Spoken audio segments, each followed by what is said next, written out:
একটু চোখটা বন্ধ করে ভাবেন, আপনাকে গোসল দেয়া হবে, জামাগুলো খোলা হবে। এত টাকা দিয়ে যে দামি গোসলখানা টাইলস লাগিয়ে ঘরে বানালেন, আপনার শেষ গোসলটা কি ওই দামি গোসলখানায় হবে? লাশ যেখানে ধোয়া হয় ওই জায়গায় ধোয়া হবে। আপনাকে কাফন পরানো হবে। আপনার কলিজার টুকরা ছোট বাচ্চাটারে বলা হবে, আব্বু দেখে যাও তোমার বাবারে শেষবারের মতো দেখো। আপনার বাবা মা শেষবারের মতো একটা নজর দিয়ে আপনার চেহারাটা দেখে নিবে। বন্ধু বান্ধবরা শেষবারের মতো একবার আপনারে দেখে নিবে। জানাজার জায়গায় নেওয়া হবে। হবে না এই ঘটনাটা আমাদের? হ্যাঁ, হবে কিনা? হাজার হাজার মানুষ শেষ বিদায় দেওয়ার জন্য আসবে। 4টা তাকবীর দিয়ে ইমাম নামাজ শুরু করবে। আল্লাহু আকবার, আল্লাহু আকবার, আল্লাহু আকবার, আল্লাহু আকবার বলে নামাজ শুরু করবে। নামাজ শেষ, এবার পালকিতে করে কবরে যাওয়ার পালা। যেতেই হবে, যেতেই হবে। পালকিতে করে লোকজন নিতে শুরু করবে। কবরস্থানের ওই জায়গায় যেখানে মানুষ বছরে মানুষ না মরলে যায় না, ওই গহীন নিঝুম কবরস্থানে ঢুকানো হবে। পালঙ্ক থেকে নামিয়ে আপনার জন্য করে রাখা আগ থেকে কবরটার মধ্যে শুইয়ে দেয়া হবে। উপরে বাঁশ দিয়ে ছাউনি, শেষবারের মতো সবাই দেখে বাঁশের ছাউনির উপরে মাটি চাপা দিবে। ঠিক কিনা? চলে যাবে সবাই, কেউ নাই, অন্ধকার, শুধু অন্ধকার। এই অন্ধকার যেন শেষ হতে চায় না। সবাইকে মরতে হবে, কেউ থাকবে না এই পৃথিবীতে। প্রাণ নিয়ে যারা আগমন করার সুযোগ পেয়েছে সবাই মরবে। আজ হোক কাল, আগে হোক পরে, সবাইকে যেতে হবে। চিল্লায় বলেন ঠিক কিনা? আবার আল্লাহ বললেন, আইনামা তাকুনু ইউদরিকুমুল মাউত, যেখানেই থাকো না কেন মৃত্যু তোমাদেরকে ছাড়বে না। মৃত্যু তোমাদেরকে সাক্ষাৎ করবে, মৃত্যু তোমাদেরকে খুঁজে বের করবে। যদিও সুদূর আকাশ পানে, পালাও সেথায় লাগিয়ে সিঁড়ি। আকাশের উপরে যদি বিশাল সিঁড়ি লাগিয়ে চতুর্থ আকাশে চলে যান, চাঁদের মধ্যে বাড়ি করেন, মঙ্গল গ্রহে বাড়ি করেন, ওই জায়গায় মালাকুল মাউত আপনারে খুঁজে পাবে না। চাঁদেও খুঁজে পাবে। মঙ্গল গ্রহে যদি যান, স্যাটেলাইট, আমাদের একটা বঙ্গবন্ধু স্যাটেলাইট চ্যানেল লঞ্চ করা হয়েছে না, ওইখানে গেলে তো আর নাই মালাকুল মাউত। কথা বলেন। আল্লাহ বললেন, ওয়াজাআত সাকরাতুল মাউত বিল হক, মৃত্যুর কষ্ট তোমাদের ছাড়বে না। যেখানেই তোমরা থাকো না কেন মৃত্যু ঠিকই তোমাদের পাকড়াও করবে। চিল্লায় বলেন ঠিক কিনা? আবার মৃত্যুর একটা নির্ধারিত সময় আছে। ওই সময় যখন আসে 1 সেকেন্ড আগেও আসে না, পরেও আসে না। কার কথা? লিকুল্লি উম্মাতিন আজালুন ফাইযা জাআ আজালুহা লা ইস্তাখিরুনা সাআতাও ওয়ালা ইস্তাকদিমুন। মৃত্যুর জন্য একটা নির্ধারিত টাইম আছে। টাইমটারে বেঁধে দিয়েছে কে? ওই টাইমটা যখন চলে আসে 1 সেকেন্ড আগেও আসে না, 1 সেকেন্ড পরেও আসে না, অন টাইম আসে। কিভাবে আসে? On time. কথা বলেন, সবাই বলেন অন টাইম।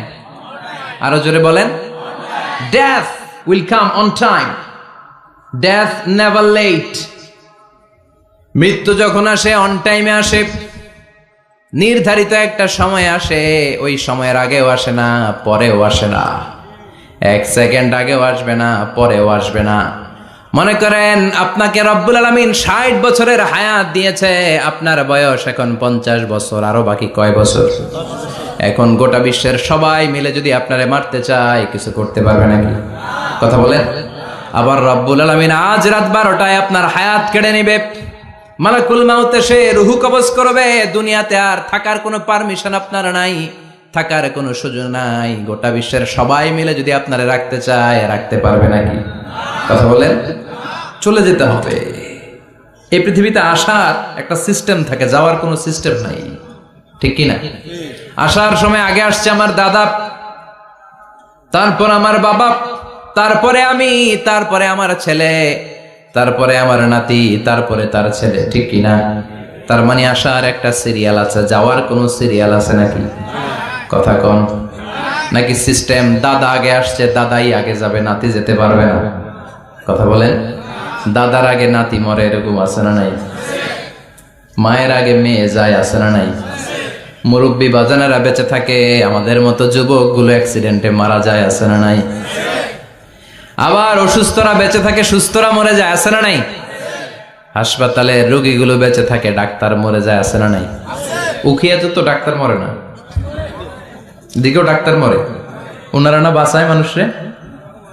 হ্যাঁ হ্যাঁ, আল্লাহ বাঁচায়, ডাক্তার হচ্ছে ওয়াসিলা। চিল্লা এখন ঠিক কিনা? তার মানে এই দুনিয়ার থেকে চলে যাওয়ার কোনো সিরিয়াল থাকে না, মরে যাওয়ার সিরিয়াল থাকে না, আসার একটা সিরিয়াল থাকে, যাওয়ার কোনো সিরিয়াল থাকে না। কি বলেন? জোরে বলেন। আবার চলে যাওয়ার কোনো ভরসা নাই, এক সেকেন্ডের মধ্যে সব হয়ে যায়। একটা সঙ্গীত আছে না, এক সেকেন্ডের নাই ভরসা, ভঙ্গ হবে রং তামাশা, চক্ষু বুঝিলে হায়রে দম ফুরাইলে। চিল্লায় বলেন ঠিক কিনা? এই গানের যিনি সিঙ্গার ছিলেন, আমরা তখন ছোট, ফিরোজ শাহ বা ফিরোজ শাহ নামের, এক সেকেন্ডের নাই ভরসা, ভঙ্গ হবে রং তামাশা, চক্ষু বুঝিলে হায়রে দম ফুরাইলে। এই গানটা উনি গাইতে গাইতে স্টেজে মারা গিয়েছিলেন। দেখেন নাই? মুরব্বীরা জানবেন। তার মানে মৃত্যুর গান গেতে গেতেও অনেকে মৃত্যুবরণ করে, এরকম আছে না নাই? অনেকে খাওয়ার টেবিলে বসে মারা যায়, আছে না নাই? ফুটবলার ফুটবল খেলতে খেলতে মরছে, দেখেন নাই? ক্রিকেট খেলতে খেলতে মইরা যায়, আছে না নাই? রেসলিং খেলতে খেলতে মারা যায়, দেখেন নাই? হ্যাঁ, এরকম ভিডিও দেখা যায় যে প্রতিপক্ষকে রেসলিং খেলায় মারতে মারতে শেষ, এখনই জিতে যাবে, হঠাৎ করে তাকায় আছে, কিচ্ছু বোঝে না, হঠাৎ করে জামিনে উল্টে পড়ে যায়, রেফারি এসে মাটিতে বাড়ি মারে, আর লড়ে না, আছে না? রেফারি কি করে?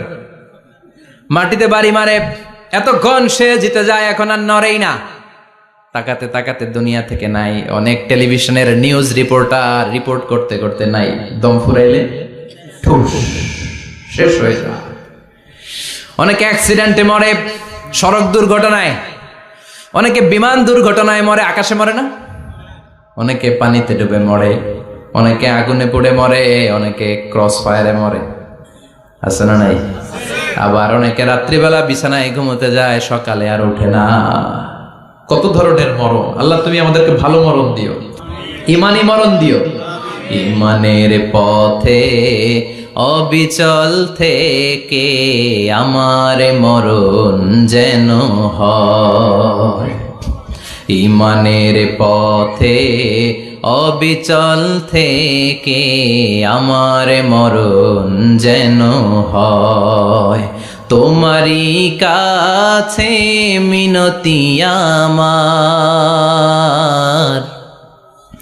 তোমারই কাছে মিনতি আমার, মহামহিম দয়াময়। ইমানের পথে অবিচল থেকে আমার মরণ যেন হয়। চিল্লায় পড়ে না আমিন? তার মানে কে কোথায় মরবো আমরা কেউ জানি নাকি?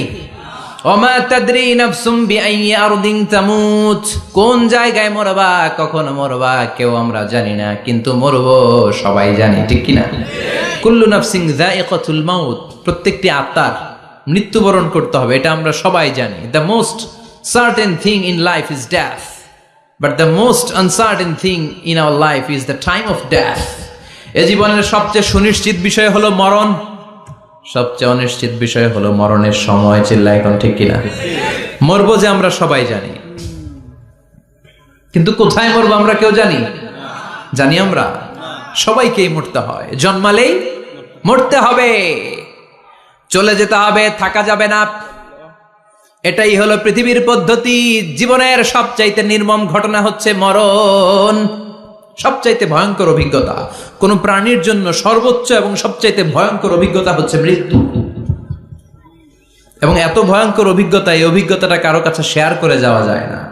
মরার সময় কেউ বলে যেতে পারছিল আমার মরতে এমন লাগছে, কইতে পারছে? কেমন লাগছে বলতে পারে? বলা যায় না। তার আগেই চলে যেতে হয়। শৈশব, কৈশোর, যৌবন, বার্ধক্য, প্রৌঢ়ত্ব, হ্যাঁ, বয়সের ছাপ, কালো চুল দাড়ি সাদা হয়ে যাওয়া, দাড়ি চুলের শুভ্রতা, দুর্বলতা। This is the circle of life. ছোট্ট ছিলাম, বড় হলাম, সিঙ্গেল ছিলাম, ডাবল হলাম, তারপরে বাবা হলাম, তারপরে শ্বশুর হলাম, তারপরে নানা হলাম, তারপরে চলে যেতে হবে। This is the circle of life. চিল্লায় বলেন ঠিক কিনা? এই যে মুরব্বীরা, দাড়ি পাকা মুরব্বী যারা আছে, আপনারা কি মনে করছেন মায়ের পেট থেকে এরকম মুরব্বী হয়ে বেরিয়েছিল? কিরকম বের হয়েছিল? তারাও ওয়া ওয়া করেছে। এরাও ফিডার খাইতো, এই চাচারা খায় নাই? এরাও ফিডার খেত, এরাও মায়ের বুকের দুধ খেত, এরাও ছোট্ট বাচ্চাদের মতো গরমকালে পানির মধ্যে ডুবাইতো। স্কুল ফাঁকি দিয়ে বাচ্চারা ডুবায়, আছে না নাই? উখিয়াতে এরকম নাই? ছোট্ট বাচ্চা ছিল, বড় হলো, বার্ধক্যে উপনীত হলো। This is the circle of life, চলে যেতে হবে। বিশ্বনবী বললেন আমার উম্মতি মা বাইনা 60 ইলা 70, আমার উম্মতের গড় বয়স হলো 60 থেকে 70। এই উম্মতের গড় বয়স কত? 60 থেকে 70। ওয়া আকাল্লুহুম মাইয়াজুজু জালিক, অল্প কিছু মানুষ আছে যারা 70-এর বেশি হায়াত পায়। এখানে 70-এর বেশি আছেন কারা? হাত তোলেন দেখি তো। কয়জন? একজন, দুইজন, তিনজন। মাশাআল্লাহ, আল্লাহ আরো হায়াত দেখ, আল্লাহ এদেরকে আরো হায়াত দারাজ করুক। চিল্লায় বলেন আমিন। তার মানে আমার উম্মতি মা বাইনা 60 ইলা 70।